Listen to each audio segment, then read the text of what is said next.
اللہ الرحمن الرحیم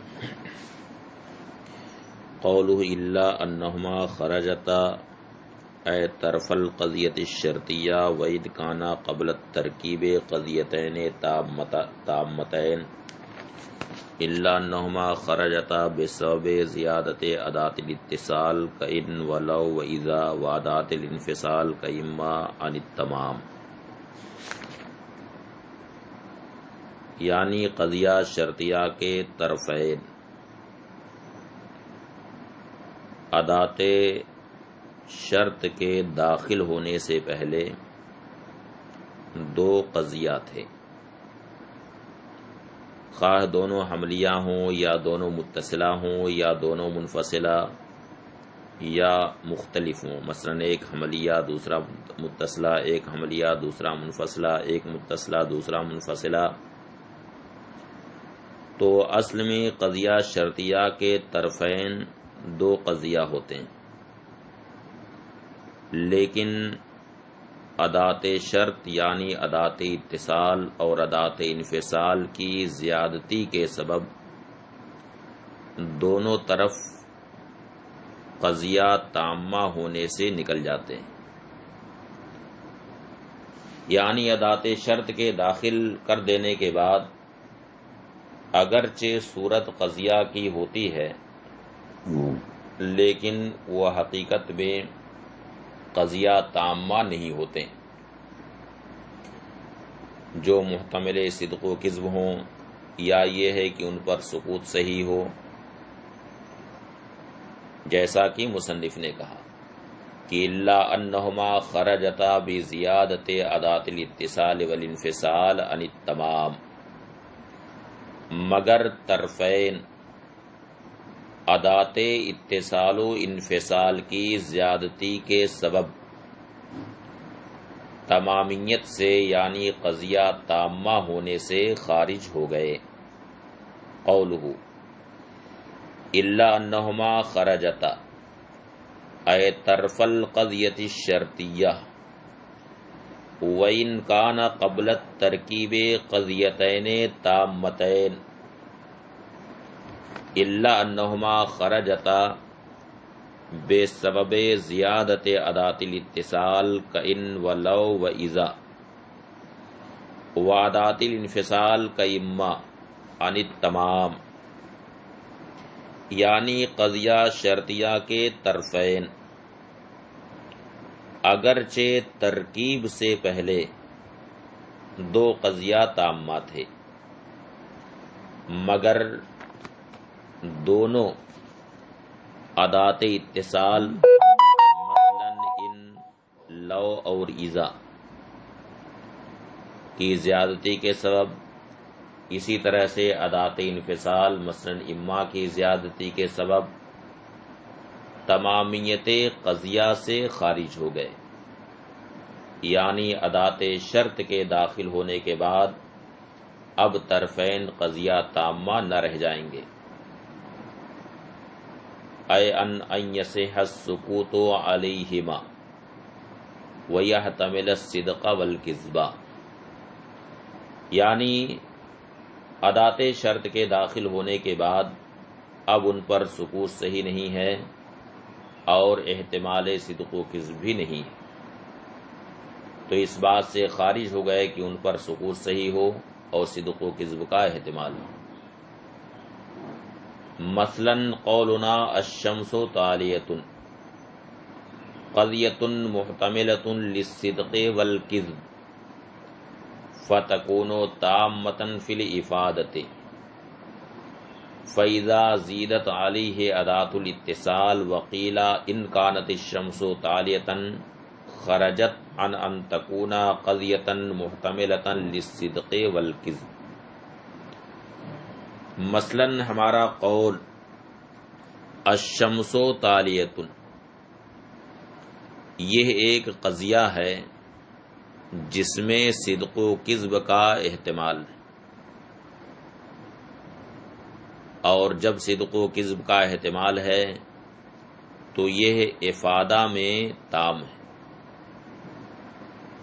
یعنی الشمس طالیۃ کہہ کر کے متکلم خاموش ہو جائے تو مخاطب کو کوئی انتظار باقی نہیں رہے گا اس طرح کا انتظار کہ محکوم علیہ کے تکلم کے وقت محکوم بہی کا انتظار ہو یا محکوم بہی کے تکلم کے وقت محکوم علیہ کا جیسے انتظار ہوتا ہے، اس طرح کا کوئی انتظار مخاطب کو باقی نہیں رہتا، تو یہ افادہ میں تام ہے۔ فَإِذَا زِيدَتْ عَلَيْهِ أَداة الاتصال، تو جب اس پر ادات اتصال کو زائد کر دیا جائے، یعنی ادات شرط کو اس پر داخل کر دیا جائے اور یہ کہا جائے ان کانت الشمس طالیۃ، یعنی اگر آفتاب طلوع، تو اب یہ قضیہ ہونے سے خارج ہو گیا، اب اس میں احتمال صدق و کذب نہیں اور نہ ہی یہ افادہ میں تام ہے، بلکہ یہاں اس بات کی ضرورت ہے کہ جواب شرط کو اس کے ساتھ ملایا جائے، مثلا فالنہار موجود کہا جائے، تبھی یہ افادہ کر سکتا، ورنہ بغیر جواب شرط کو ملائے ہوئے یہ قضیہ نہیں ہے جس میں صدق و کذب کا احتمال ہو۔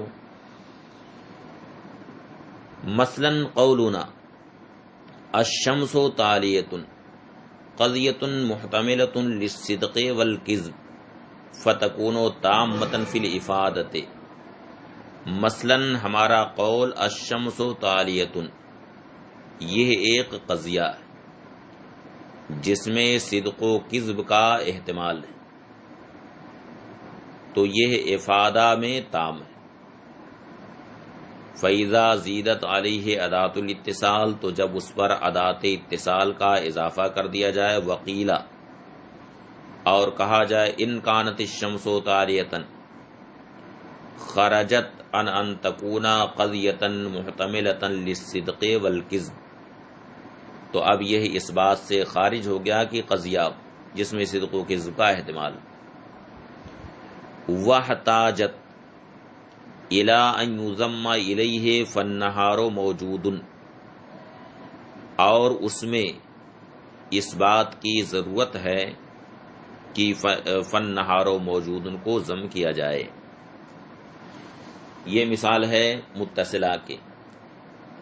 وَكَذَا قَوْلُنَا الْعَدَدُ زَوْجٌ،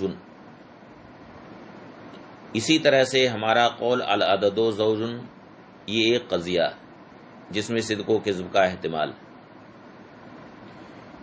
اور جب اس پر ادات انفصال کو داخل کر دیا جائے، مثلا کہا جائے حاضل عدد اما زوج، یہ عدد یا تو جفت ہے، تو اب یہ قضیہ ہونے سے خارج ہو گیا، اور اب افادہ کے لیے اس بات کی ضرورت ہے کہ او فردن کو اس کے ساتھ ملایا جائے، تو معلوم ہوا کہ قضیہ شرطیہ کے طرفین گو کہ اصل میں دو قضیہ تھے، لیکن ادات اتصال و انفصال کے داخل کرنے کے بعد اب طرفین قضیہ ہونے سے خارج ہو گئے۔ وَقَضَا قَوْلُنَا الْعَدَدُ زَوْجٌ، اسی طرح سے ہمارا قول العدد زوج یہ ایک قضیہ ہے۔ وَإِذَا زِيدَتْ عَلَيْهِ أَدَاةُ الْانفِصَال، اور جب ادات انفصال کا اس پر اضافہ کر دیا جائے، وقیلا، اور کہا جائے حاضل عدد اما زوج خرجت عن ان تکون قضیۃ، تو یہ قضیہ ہونے سے خارج ہو گیا۔ وَاحْتَاجَتْ فِي الْإِفَادَةِ أَن يُضَمَّ إِلَيْهِ أَوْ فَرْد، اور افادہ میں اس بات کی ضرورت ہے کہ او فردن کو اس کے ساتھ ملایا جائے، ضم کیا جائے۔ یہ بحث مکمل ہوئی، اب اس کے تعلق سے یہ مشقی سوالات، 4 سوالات۔ پہلا سوال ہے عرف القضیۃ المتصلہ والمنفصلہ والعنادیہ والاتفاقیہ ایجابا وسلبا مع التمثیل، قضیہ متصلہ، منفصلہ، عنادیہ، اتفاقیہ کی تعریف کیجیے، ایجاب و سلب دونوں صورتوں میں، ساتھ ہی مثال بھی دیجیے۔ دوسرا سوال ہے مثل الشرطیہ التی ترکیبها من حملیتین ومن متصلتین ومن منفصلتین ومختلفتین طبق الکتاب، یعنی وہ شرطیہ جس کی ترکیب دو حملیہ سے ہوئی اور دو متصلہ سے ہوئی اور دو منفصلہ سے ہوئی یا دو مختلف قضیوں سے ہوئی، ان کی مثال دیجیے کتاب کے مطابق۔ تیسرا سوال ہے عرف الحقیقیہ و معنیت الجمع و معنیت الخلو ایجابا و سلبا مع التمثیل۔ حقیقیہ، معنیت الجمع، معنیت الخلو کی تعریف کیجیے ایجاب و سلب کی صورت میں، ساتھ ہی مثال بھی دیجیے۔ چوتھا سوال ہے عرف الشرطیہ الشخصیہ والکلیہ والجزیہ والمہملہ مع التمثیل ایجابا و سلبا۔ شرطیہ، شخصیہ، کلیہ، جزیہ، مہملہ، ان سب کی تعریف کیجیے اور ساتھ ہی ایجاب و سلب کی صورت میں مثال بھی دیجیے۔ یہ مشقی سوالات آپ حضرات حل کریں اور ان کے جوابات میرے پرسنل نمبر پر بھیجیں۔ اب یہ دوسری فصل شروع ہو رہی ہے، فصل التناقض اختلاف القضیتین بحیث یلزم لذاتہ من صدق کل کذب الاخری وبالعکس۔ یہ تناقض کی تعریف۔ تناقض کا معنی ہے کہ دو قضیوں کا باہم اس طرح کا اختلاف کہ ایک قضیہ کے صدق سے دوسرے قضیہ کا کذب بذات ہی لازم آئے، اور ایک قضیہ کے کذب سے دوسرے کا صدق بذات ہی لازم آئے۔ یعنی دو قضیوں میں اس طرح کا اختلاف کہ اگر ایک قضیہ صادق ہو تو خود اس اختلاف کے نتیجے میں دوسرا قضیہ کاذب ہو جائے، اور اگر ایک قضیہ کاذب ہو تو خود اس اختلاف کی وجہ سے دوسرا قضیہ صادق ہو جائے۔ تو یہ تعریف ہو گئی کہ اختلاف القضیتین بحیث یلزم لذاتہ، یعنی دو قضیوں کا اختلاف اس حیثیت سے کہ لذاتہ، یعنی خود اس اختلاف کی وجہ سے ہر ایک کے صدق سے دوسرے کا کذب لازم آئے، وبالعکس، اور اس کے برعکس بھی، یعنی دونوں قضیوں میں ایک کے کذب سے دوسرے کا صدق لازم آئے۔ ولا بد من الاختلاف فی الکم والکیف والجہہ والاتحاد فیما عداہا۔ تناقض کے لیے کن چیزوں میں اختلاف ضروری ہے اور کن چیزوں میں اتحاد ضروری ہے، تو اس کو بیان کرتے ہیں۔ مصنف فرماتے ہیں کہ کم، کیف اور جہت میں اختلاف ضروری ہے، یعنی دونوں قضیوں میں ایک قضیہ اگر کلیہ ہے تو دوسرا جزیہ ہونا چاہیے، ایک جزیہ ہے تو دوسرا کلیہ ہونا چاہیے۔ یہ اختلاف کم میں ہوا۔ اور کیف میں اختلاف کا مطلب ہے کہ ایجاب و سلب میں اختلاف ہونا چاہیے، یعنی دونوں قضیوں میں سے ایک اگر موجبہ ہے تو دوسرا سالبہ ہونا چاہیے، ایک سالبہ ہے تو دوسرا موجبہ ہونا چاہیے۔ اور جہت میں بھی اختلاف ضروری ہے، مثلا ایک قضیہ میں اگر ضرورت کی جہت ہے تو دوسرے میں لا ضرورت ہونا چاہیے، یعنی امکان ہونا چاہیے۔ ایک میں اگر دوام ہے تو دوسرے میں لا دوام، یعنی فعلیت ہونا چاہیے۔ تو تین چیزوں میں دونوں قضیوں کے درمیان اختلاف درکار ہے، جبکہ ان تین کے علاوہ باقی چیزوں میں اتحاد ضروری ہے۔ مصنف کہتے ہیں ولا بد من الاختلاف فی الکم والکیف والجہت۔ دونوں قضیوں کے درمیان کم، کیف اور جہت میں اختلاف ضروری ہے۔ والاتحاد فیما عداہا، اور ان تین کے علاوہ میں اتحاد ضروری ہے۔ یہ ہے متن کی عبارت ہوئی۔ اب شرح دیکھیں۔ قولہ التناقض لما فرغا من بحث القضایا شرع فی بیان احکامها۔ مصنف جب قضایا کی بحث سے فارغ ہوئے تو قضایا کے احکام کا بیان شروع کیا۔ وقدم بحث التناقض، علی غیرہ من سائر الاحکام، اور تناقض کی بحث کو دیگر احکام پر مقدم کیا، لتوقفها علیہ، اس لیے کہ دیگر احکام تناقض ہی کی بحث پر موقوف، لأن ادلۃ عکوس القضایا وغیرہا تتوقف علی اخذ النقیضین، اس لیے کہ قضایا کے جو عکوس نکالے جائیں گے، یعنی آگے جو قضایا آئیں گے ان میں کسی قضیہ کا جب عکس نکالا جائے گا، یا عکوس قضایا کے علاوہ دیگر جو بحثیں ہیں ان سب کے دلائل اخذ نقیضین ہی پر موقوف،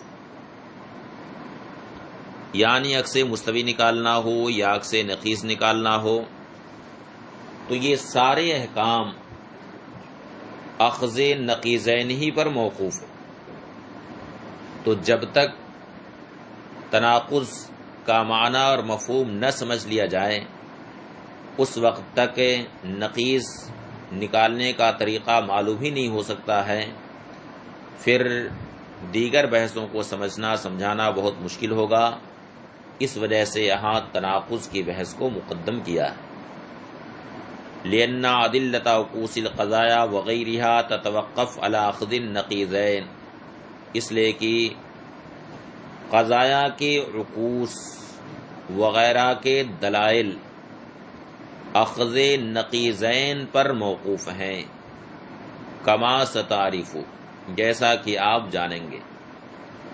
فقال معرفا لہ، تو مصنف نے اس کی تعریف کرتے ہوئے کہا التناقض الی آخری، وہو لغتاً اثبات الشیء ورفعہ،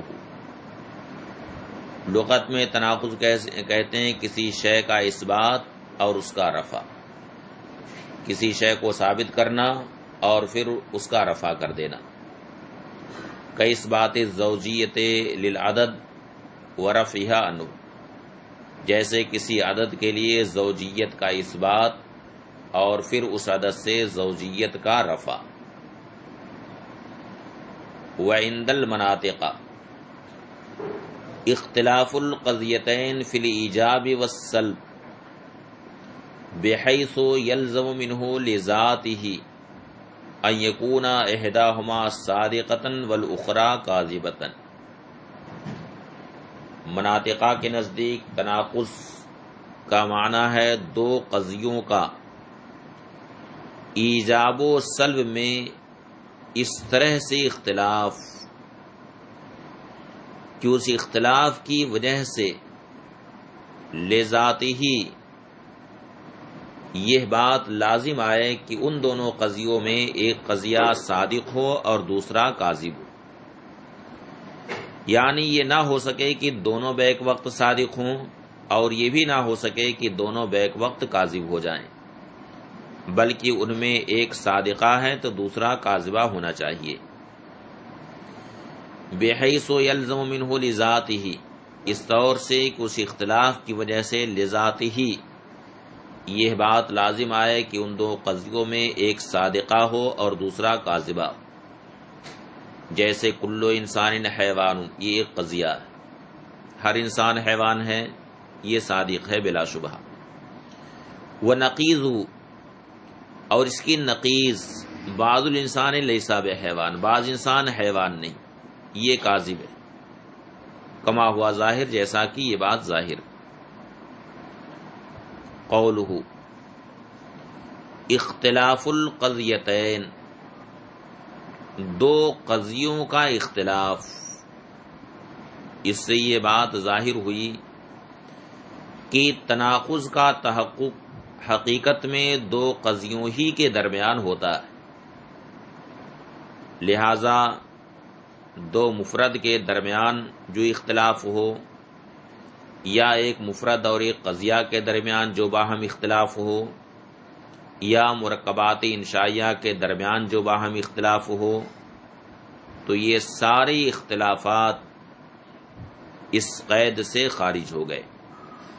یعنی جب اختلاف القضیتین کہہ دیا گیا تو قضیتین کے اختلاف کے علاوہ جتنے بھی اختلافات ہیں سارے اختلافات اس قید کی وجہ سے تناقض ہونے سے خارج ہو گئے.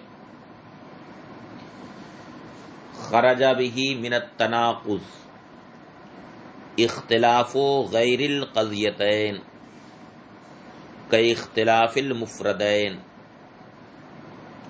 اس قید کی وجہ سے تناقض سے دو قضیوں کے علاوہ کا اختلاف خارج ہو گیا.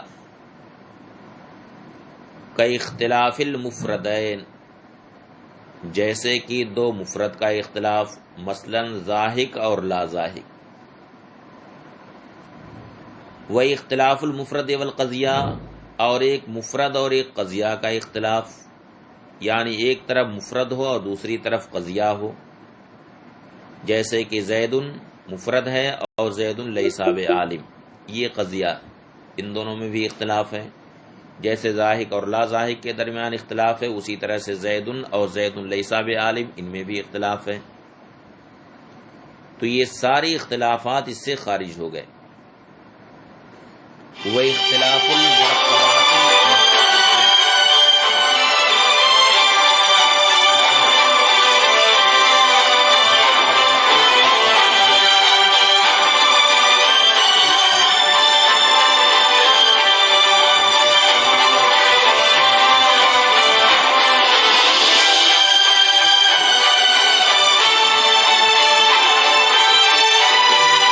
اختلاف ہے.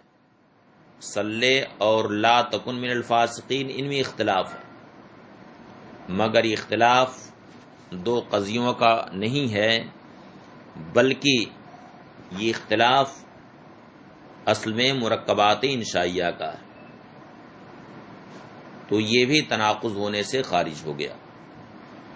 قولہ یلزم لذاتہ ای یلزم لذات الاختلاف ان یکون احدی القضیتین صادقۃ والاخری کاذبہ. یعنی خود اختلاف کی وجہ سے، ذاتی اختلاف کی وجہ سے یہ بات لازم آئے کہ دونوں قضیوں میں ایک صادقہ ہو اور دوسرا کاذبہ. خرج به الاختلاف الذي لا يوجب صدق احداهما كذب الاخرى لذات الاختلاف. اس قید کی وجہ سے وہ اختلاف تعریف سے خارج ہو گیا جس میں دو قضیوں میں سے ایک کا صدق دوسرے کے کذب کو واجب نہ کرے، لذات الاختلاف اس اختلاف کی وجہ سے. جیسے زید ساکن زید لیس بمتحرک، تو زید ساکن یہ ہے موجبہ اور زید لیس بمتحرک یہ ہے سالبہ. دونوں میں ایجاب و سلب کے اعتبار سے اختلاف ہے، مگر یہ اختلاف ایسا نہیں ہے کہ ایک صادق ہو تو دوسرا کاذب، بلکہ دونوں ایک ساتھ صادق ہیں. فإنہما مختلفتان لیکنہما صادقتان، کیونکہ یہ دونوں مختلف تو ہیں لیکن دونوں قضیہ یہاں پر صادق ہیں. اور جیسے زید انسان و زید لیس بناطق، اس طرح کا بھی اختلاف اس سے خارج ہو گیا. فإن صدق احداہما یستلزم کذب الاخری، کیونکہ یہاں بظاہر اگرچہ ایسا ہے کہ ایک قضیہ صادق ہے دوسرا کاذب، پہلا صادق ہے دوسرا کاذب، لیکن یہاں پر ایک کے صدق سے دوسرے کا جو کذب لازم آ رہا یہ خود اس ذات اختلاف کی وجہ سے نہیں، بلکہ درمیان میں ایک واسطہ، اور واسطہ یہ ہے کہ جب زید انسان صادق ہوا تو اس کا صدق اس بات کا مقتضی ہے کہ زید ناطق بھی صادق ہونا چاہیے. تو زید انسان یہ زید ناطق کی قوت میں ہے، اس کی منزل میں، یعنی جب زید انسان کہا گیا تو زید ناطق بھی کہا گیا. اور ظاہر سی بات ہے کہ جب زید ناطق صادق آئے گا تو زید لیس بناطق صادق نہیں آ سکتا.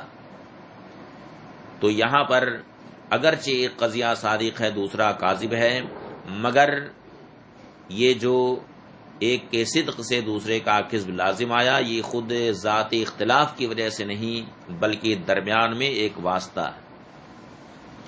فَإِنَّ صِدْقَ إِحْدَاهُمَا يَسْتَلْزِمُ كِذْبَ الْأُخْرَى، کیونکہ دونوں قضیوں میں سے ایک کا صدق دوسرے کے کذب کو مستلزم ہے. لا لذات الاختلاف، خود ذات اختلاف کی وجہ سے نہیں، بل بواسطۃ ان ایجاب احداہما فی قوت ایجاب الاخری، بلکہ اس واسطے سے کہ دونوں میں سے ایک کا ایجاب دوسرے کے ایجاب کی قوت میں ہے اور ایک کا سلب دوسرے کے سلب کی قوت میں ہے. فزید انسان، تو زید انسان یہ زید ناطق کے معنی میں ہے، اور زید لیس بناطق یہ زید لیس بانسان کے معنی میں ہے. اس لیے جب زید انسان صادق آئے گا تو زید لیس بناطق صادق نہیں آ سکتا ہے، اس لیے کہ زید انسان یہ زید ناطق کی منزل میں، اور جب زید ناطق صادق آیا تو زید لیس بناطق صادق نہیں آ سکتا. تو یہاں درمیان میں چونکہ واسطہ ہے، اس وجہ سے اس طرح کا بھی اختلاف تناقض کی تعریف سے خارج ہو گیا.